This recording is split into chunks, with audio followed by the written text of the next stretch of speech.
En termes de classement et on va dire de points, d'arithmétique, c'est vrai qu'il y a une belle opération à faire. Ça, c'est les données d'avant-match.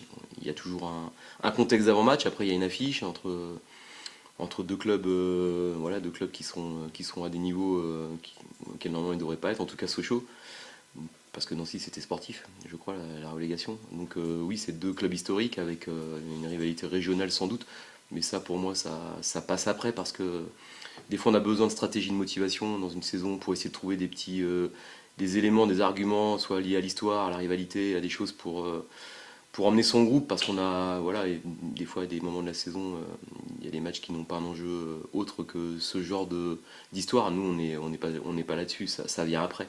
On a d'abord et avant tout besoin de gagner, on a besoin de faire un bon match, on a besoin de retrouver aussi une communion avec notre public, on a besoin de tout ça. Et en plus, ça vient après, il y a ce côté régional, mais j'ai pas besoin de le mettre en avant parce qu'on a déjà plein d'autres éléments pour nous motiver avant. De toute façon, cette dernière minute, alors c'est vrai qu'on est toujours partagé entre l'idée d'insister, de montrer, de corriger. On l'a déjà fait plein de fois. On a essayé toutes les stratégies des fois d'être un peu dans le déni pour essayer de pas trop altérer la confiance ou pas créer un blocage quand on arrive dans les derniers instants d'un match. Mais en même temps, ça existe. On a perdu trop de points dans ces situations-là. Ça fait partie de l'histoire de notre saison. On peut aussi calculer les points que ça pourrait nous faire au classement en plus, mais je pense que c'est pas une bonne stratégie. C'est qu'on a ce manque-là. Il n'est pas incorrigible parce qu'on l'a déjà parfois corrigé. On a su gérer des fins de match. On a aussi renversé des matchs. Là, c'est rageant parce que quand on a été au bout du bout dans l'investissement physique, mental, tactique, et que sur un ballon qu'on a l'impression de pouvoir gérer facilement et qu'il y a une multitude de micro-déplacements, micro-positions au moment de la perte qui ne sont pas idéales, et ben ça crée ce but qui vient mettre à mal tout ce qu'on a fait avant. Donc dans ces cas-là, en tant qu'entraîneur, on va pas taper sur la tête des joueurs. Il suffit de les voir après le match. Leur déception est à la hauteur de leur investissement. Donc oui, j'aurais préféré qu'on gère mieux ce dernier ballon, qu'il y ait deux trois positions plus justes, qu'on soit plus malin, etc., etc. Mais c'est fait, donc passons à autre chose. C'est clair qu'on a beaucoup plus de chances de gagner en faisant ce genre de match qu'en faisant la première mi-temps de goal, ça c'est évident. On a beaucoup plus de chances de mettre le public avec nous en jouant comme ça demain à domicile. Si on est en capacité de faire ça, c'est évident que les gens vont avoir envie de nous porter parce que l'équipe a été audacieuse, elle a pressé, elle a joué les coups d'attaque à fond tout le temps.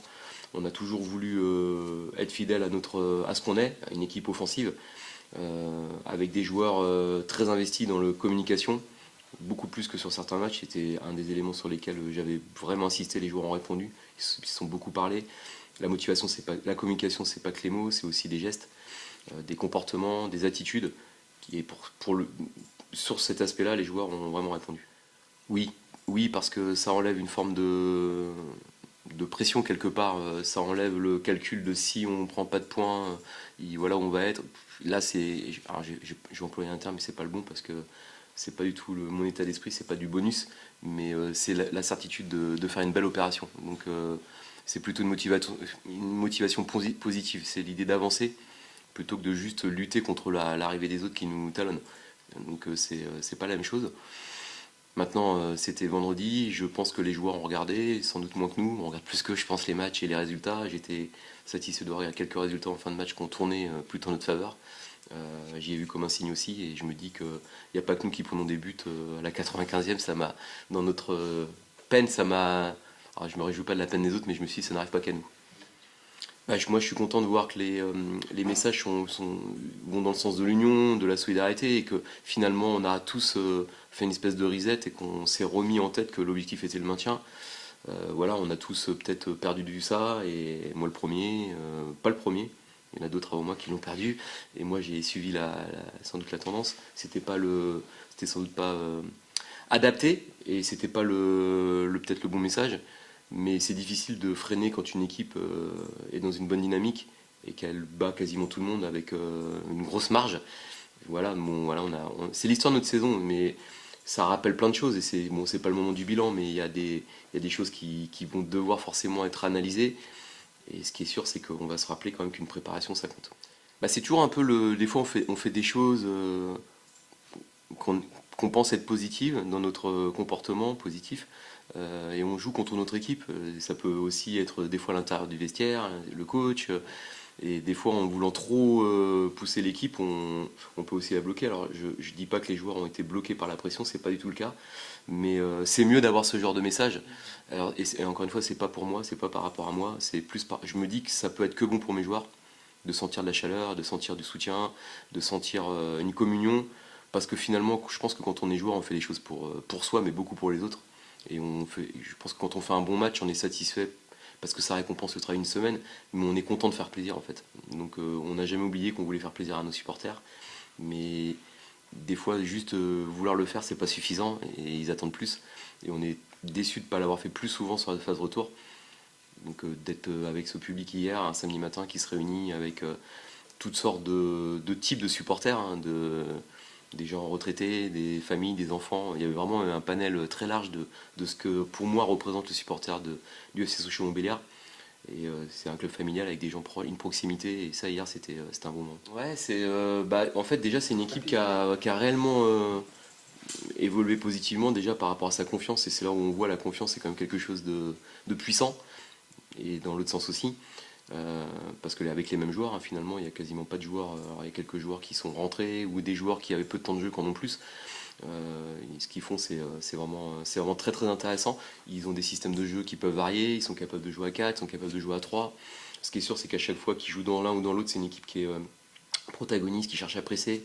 À l'image des 2 buts qu'ils ont mis contre goal, c'est des récupérations hautes. C'est une équipe qui va défendre en avançant, et puis elle a le vent dans le dos, même si sur les 5 derniers matchs, je crois qu'ils en ont gagné qu'un, mais ça reste quand même une série. On aurait aimé avoir les mêmes séries qu'eux, mais finalement, si on prend les 5 derniers matchs, je crois qu'en termes de points, on n'est pas si loin. Voilà, c'est. Mais au-delà de ça, c'est un match coup d'envoi. Faut faire fi des positions, des confiances. Je pense que dans ce match à Villefranche, on a quand même ramené avec nous quelque chose, c'est quand même plus de confiance. Bah, c'est l'idée de mettre des joueurs dans leur confort, dans un confort de position. C'est aussi l'idée de profiter. J'avais identifié quelques positions à Villefranche qui pouvaient nous être avantageuses. Voilà, c'est un tout en fait dans ma réflexion. C'est jamais par rapport réellement à l'adversaire en 1, c'est d'abord par rapport à nos joueurs. Et puis après, je regarde si c'est faisable par rapport à.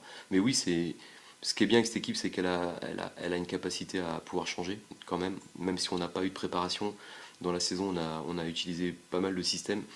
Il y aurait même dû y avoir un autre système, mais il y a eu un fait qui m'a empêché de jouer à un moment donné dans ce thème, et je le garde en tête, peut-être pour la fin de la saison, pour que les joueurs déjà surprennent l'adversaire, et puis que aussi ça les remette dans des positions. Par exemple, Issouf et Martin, je voulais pas les coller à la ligne de touche. C'était une idée générale. C'était plutôt de profiter de leur capacité à attaquer les espaces. Bah, malheureusement, on a perdu des joueurs, donc c'est aussi pour ça que quand je dis qu'on essaye des fois de pas changer, mais que c'est pas faisable, il y a Diego qui sera forfait déjà, et puis il y a Dimitri qui sera forfait aussi, Lénard. Donc c'est des mauvaises nouvelles. Et puis on va récupérer Arthur. Ouais, Dao, je l'ai oublié, Alex, ouais. Alex qui revient, qui avait repris fin de semaine dernière tout juste l'entraînement et qui a fait une semaine pleine avec nous. Donc oui, on récupère quand même 2 joueurs, mais on en perd 2. Diego avait été très précieux dans un rôle hybride, un peu spécifique. Et évidemment, c'est pas une bonne nouvelle, mais voilà, on va s'adapter. Et puis j'espère qu'on le récupérera pour le sprint final et qu'il sera plein de jus. Et pour Dim, c'est embêtant parce que je le sentais monter en régime et je l'avais vu faire une.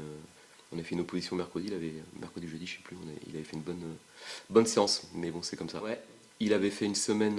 Alors, c'était pas prévu jusqu'à ce point-là, c'était prévu qu'il rentre dans les séances et qu'on ajuste, mais ses ressentis sont tellement bons que. Déjà, physiquement, il a très bien travaillé en amont. C'est un garçon très sérieux, Mehmet, donc il est arrivé il est parti en rééducation à Cabreton. Il a fait une première partie de réathlétisation avec les kinés, puis avec les PA. Et là, en fait, il est dans les séances. La deuxième étape, enfin la troisième même, ça va être de recommencer à avoir du temps de jeu. Peut-être la semaine prochaine en N3, un petit peu. Puis après, ça peut aller relativement vite pour commencer à le voir proche du groupe, on s'en rapprocher. Donc voilà, mais même de le revoir à l'entraînement, c'est des ondes positives. Je pense pas qu'on doit se dire que c'est un match particulier parce qu'on sait que c'est un match particulier, mais après on doit le prendre comme tous les autres matchs, vouloir prendre les 3 points. Je pense que c'est un match particulier parce que bah, voilà, c'est le derby, enfin, c'est le match le plus attendu aussi, on va dire, à mon avis, pour les supporters. Donc je pense que on doit répondre présent sur ce match-là. Ouais, bah oui, parce que ça faisait déjà un petit moment qu'on n'arrivait plus trop à faire du jeu, à se à se retrouver entre nous. Et je pense que Villefranche, ça a été un match où justement, bah voilà, on a réussi à retrouver tout ça dans l'intensité, dans les contre-pressing, dans le jeu jouer vite vers l'avant. Je pense on a retrouvé ça et ça nous a fait du bien. Mais malheureusement, ça n'a pas suffi. Donc, mais il faut continuer pareil, continuer à se donner comme on le fait aux entraînements et ça va le faire. Ouais, bah oui, je pense que on doit se battre pour eux, ils doivent se battre pour nous. Je pense qu'on est tous dans le même bateau. Supporters ou joueurs ou staff, on aime tous le même club, donc on est ensemble. Donc je pense que ils l'ont compris que ça nous avait touchés. Donc voilà, ils ont su dire pardon. Maintenant, à nous de nous battre pour eux aussi. Quel type de match? Je sais pas. Je pense que ça va être un match assez serré avec peu d'occasions. Mais justement, c'est là où bah, va falloir être pointueux, on va dire, sur ça, sur la finition et sur le peu d'occasions qu'il va y avoir. C'est essayer de punir directement, en fait, pas attendre la quatrième ou cinquième occasion pour pouvoir marquer. Essayer de marquer direct sur la première occasion si on peut, parce que ça se trouve, on n'aura qu'une occasion dans le match. Et ça va être sur celle-ci qu'il va falloir appuyer. Ouais, c'est vrai, c'est un point sur lequel on travaille aussi beaucoup aux entraînements avec le coach. Je sais que nous, les attaquants, on demande de travailler justement devant le but parce qu'on sait que, bah, en plus, dans ce championnat, et même si on est amené à espérer jouer plus haut, on sait très bien que ça se joue sur ça aussi. Voilà, une occasion, faut tuer, enfin, faut marquer. Ouais, bah, j'essaie de garder le moral, hein. Je me bats aux entraînements, je travaille. C'est vrai que depuis, je dirais même janvier, ça va pas trop bien, dans le sens où je fais plus de statistiques, mes matchs sont moyens et tout, mais ouais, non, ce qui est bien, c'est il y a mes coéquipiers, le coach, enfin le staff, on discute beaucoup, on travaille beaucoup et ça me permet de garder le moral pour être performant dès qu'on a besoin de moi. Ouais, moi je pense que c'est ça. Enfin, je pense que c'est première partie de saison, on a été beaucoup observé, on va dire avec Alex. Donc c'est sûr que maintenant les équipes elles font des stratégies pour pouvoir nous bloquer. Donc maintenant c'est à moi aussi et à Alex d'être plus matures dans notre jeu justement et de trouver nous-mêmes les solutions pour leur poser d'autres problèmes. On essaie de garder les choses positives pour avancer, même si voilà, on sait que ce but-là c'est pas la première fois que ça nous arrive, donc c'est sûr que ça nous tape encore sur le moral. Mais je pense qu'il faut qu'on prenne chaque match d'une manière différente et de garder les choses positives pour le prochain match. Donc c'est ce qu'on a fait, on garde les choses positives du match. Bien sûr, on essaye de parler des erreurs pour ne pas les reproduire, mais on essaye de garder les choses les plus positives possibles pour bien aborder le prochain match.